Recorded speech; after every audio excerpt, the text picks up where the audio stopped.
Salut les amis, j'espère que vous allez bien. Moi c'est One Reflection, j'espère que vous êtes en forme, moi je vais hyper bien.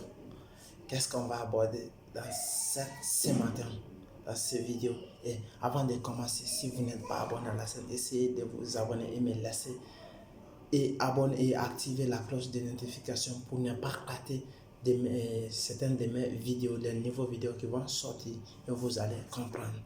Aujourd'hui, on va parler des locataires et des locations. Quels sont les problèmes et quels sont les facteurs à éviter quand vous êtes un locataire ou bien si vous voulez prendre une maison ou bien un appartement. Quelles sont des règles à respecter pour éviter toutes les situations. Et d'ailleurs, si vous n'avez pas vu mon premier vidéo, essayez de regarder en bas dans la description. Je vais vous mettre le lien et vous allez comprendre qu'est-ce que je vais dire. Et maintenant, on va poursuivre la deuxième épisode ici on va parler et on va essayer de trouver des solutions et quelles sont les prépositions il faut prendre pour aller mollo pour comprendre, pour ne pas dire que si je savais. Premier facteur que je vais vous donner avant de prendre une maison ou bien avant de prendre un appartement avec toi ou bien ta petite amie ou bien avec toi, avec ta famille ou bien toi seul ou bien toi et tes amis, il faut essayer de comprendre à qui appartient la maison. Il faut connaître le propriétaire.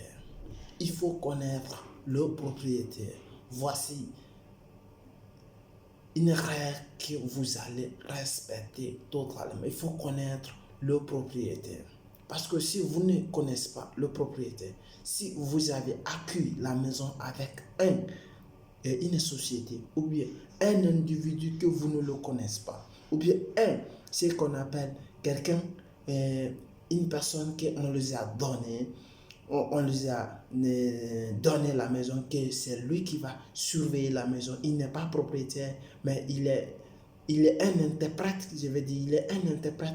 Quand vous voulez voir un propriétaire, c'est à la personne là que vous allez passer avant de parler le propriétaire.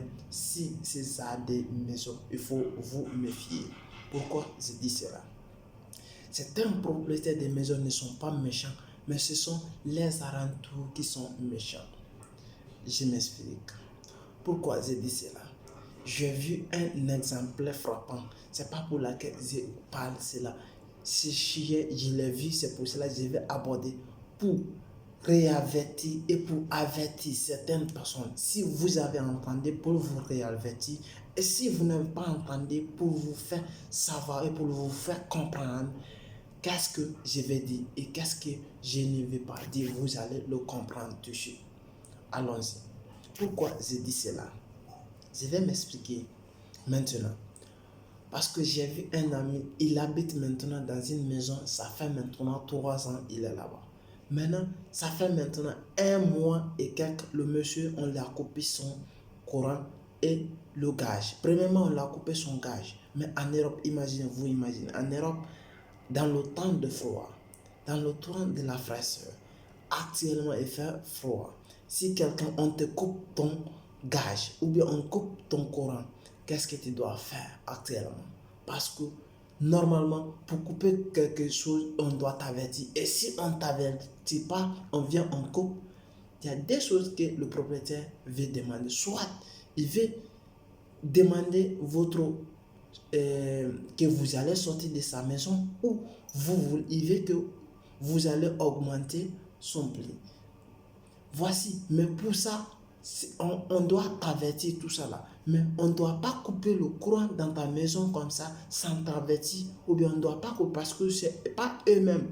C'est une société qui s'occupe de ça. Mais si le courant est coupé, vous voyez que le courant est coupé parce que vous n'avez pas payé ou bien le courant a été enregistré par une personne qui habitait dans cette maison avant et la personne est partie recouper. Il a dit que je ne suis plus dans cette maison.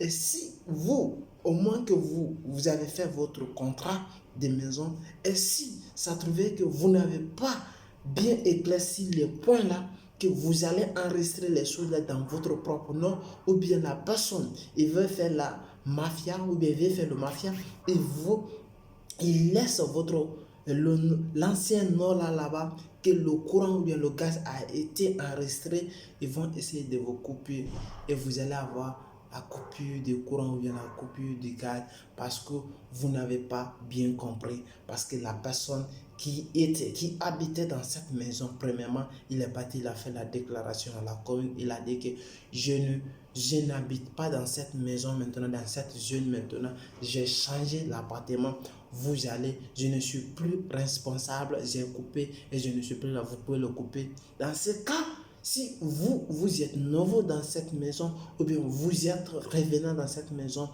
et vous allez trouver qu'ils ont coupé, vous êtes dans le noir, vous allez vous demander et vous allez maintenant parler à le propriétaire, lui aussi va dire qu'il ne savait pas. Maintenant, dans ce cas, vous êtes dans le drap. Mais pour éviter tout ça là, vous allez éclaircir où maintenant, voici la règle numéro 2. Quand vous partez pour faire le contrat, essayez d'éclaircir tout à la commune. Dis-toi, tous les choses, ça doit être enregistré à ma personnalité, à mon propre nom. À mon propre nom. Voici ce qui peut vous aider.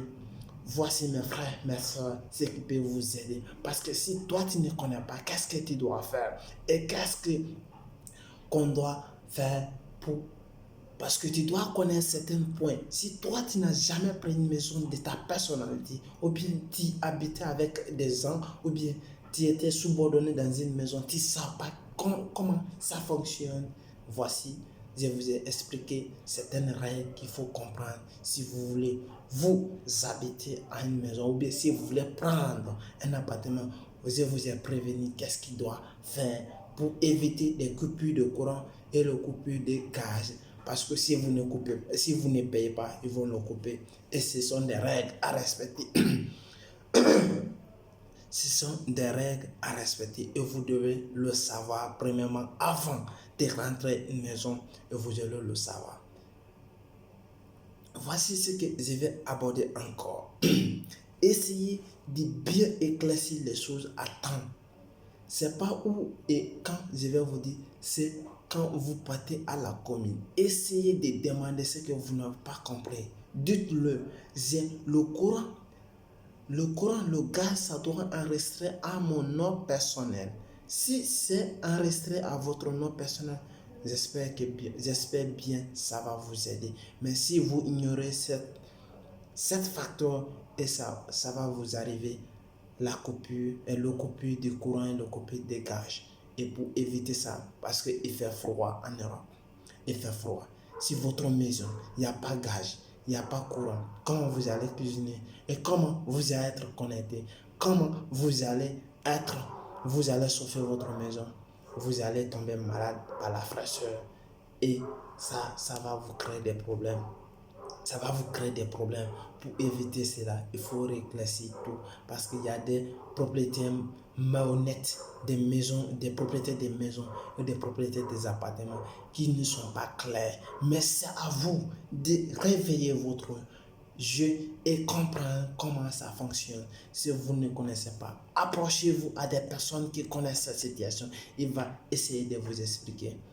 Et c'était One Réflexion. C'était pour vous donner cette facteur et cette règle, comment est-ce que tu dois faire pour éviter la coupure et le courant, la coupure de courant et le coupure de gaz dans ta maison. Ici en Europe, comment est-ce que tu dois l'éviter? C'était ça que je voulais vous donner. C'était One Réflexion. Si vous avez d'autres situations et si vous aussi vous avez d'autres solutions pour aider notre amis, vous pouvez me laisser des commentaires. Et si vous avez aussi des autres de votre débat et de votre problème, on va essayer d'en parler un peu. Vous allez me laisser dans les commentaires. Et nous, on vous donne des conseils comment avoir le papier. On vous donne des conseils. On ne te donne pas, mais on vous donne des conseils. Et comment avoir une maison, on vous donne des conseils. On ne te donne pas, mais on vous donne des conseils. Comment tu dois le faire et comment nous on a passé et comment on a aidé des autres personnes. C'est comme ça. On vous donne. C'est One Réflexion. Si vous avez aimé, likez, me laissez des commentaires et me donnez boum, vous êtes chaud. J'espère que vous allez aimer cette vidéo. C'est One Réflexion. Ciao.